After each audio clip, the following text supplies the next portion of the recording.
আসসালামু আলাইকুম। আজকে একটা অনাকাঙ্ক্ষিত একটা ঘটনা ঘটে গেল যেটা আমার সাথে।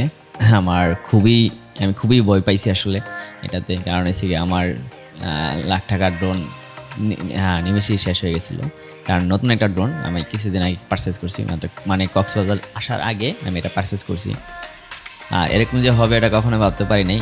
তো আমরা এই যে থেকে আপনার এই যে এখানে জাগবনের থেকে আমরা একটু সামনে গেছিলাম কাঁকড়া বীচ দেখার জন্য। ওই একটু সামনে গেছিলাম এই কাঁকড়া বীচগুলো দেখার জন্য। তো কাঁকড়া দেখতে গিয়ে আমরা কাঁকড়া দেখার পরে আমরা যখন ব্যাক করব তখন আমরা যে যখন ড্রোন ফ্লাই করছি আর কি, তো তখন আমরা কি করছি, আমরা ওই যে এই আমাদের যে 4 চাকার যে বাইকটা এগুলো চালানোর সময় এটা অটো ট্র্যাকিং করে রাখছি। তো DJI Mini 4 Proতে একটা সুবিধা আছে যে আপনার অটো ট্র্যাকিং করা যায়, যে আপনি বাইক চালাবেন বা যে কোনো সাইকেল চালাবেন আপনার এটা ট্র্যাকিং করা যায়।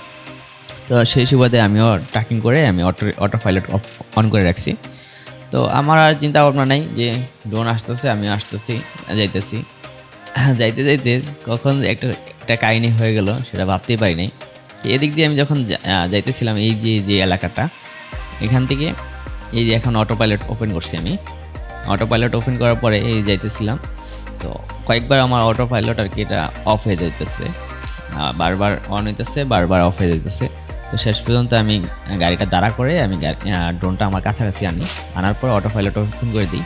তো ওপেন করার পর আমার গাড়ি চলতেছে, এখন ঠিকমতো ট্র্যাকিং চলতেছে। কিন্তু এই যে সামনে একটা ঝাউবনে একটা গাছ এখানে পড়ে আছে, এটার সাথে যে ধাক্কা খাবে এটা কখনোই ভাবতে পারিনি। এই যে অটোমেটিকলি এসে ধাক্কাটা খেয়ে গেল, মানে সে নিজেই ধাক্কাটা খেয়ে নিজে পড়ে গেল।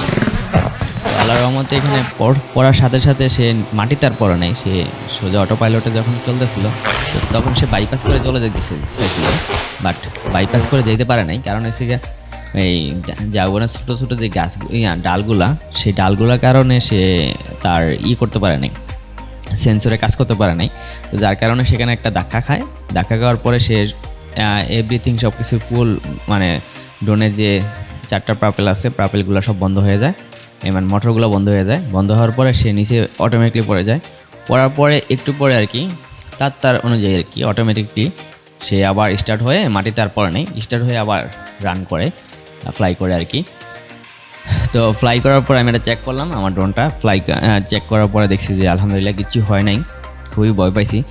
আর DJI Mini 4 Pro আসলে এটাতে খুবই একটা অত্যাধুনিক সেন্সর দেওয়া হয়েছে। তো 4টা সেন্সর আছে, সামনে, পিছনে, সামনে, উপরে আর নিচে।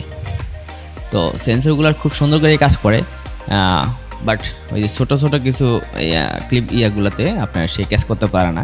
তো সেই জন্য আপনার একটু চিন্তা ভাবনা করে আপনার ফ্লাই করবেন। তো আশা করি ভিডিওটা আপনাদের ভালো লাগবে। একটু সাবধানতা অর্জন করবেন এখান থেকে। ভিডিও যখন আপনার ড্রোন ক্যামেরা ইউজ করবেন তখন অবশ্যই ভালো করে দেখে আপনি ইউজ করবেন, না হলে আপনার লাখ টাকার ড্রোন নষ্ট হয়ে যাবে।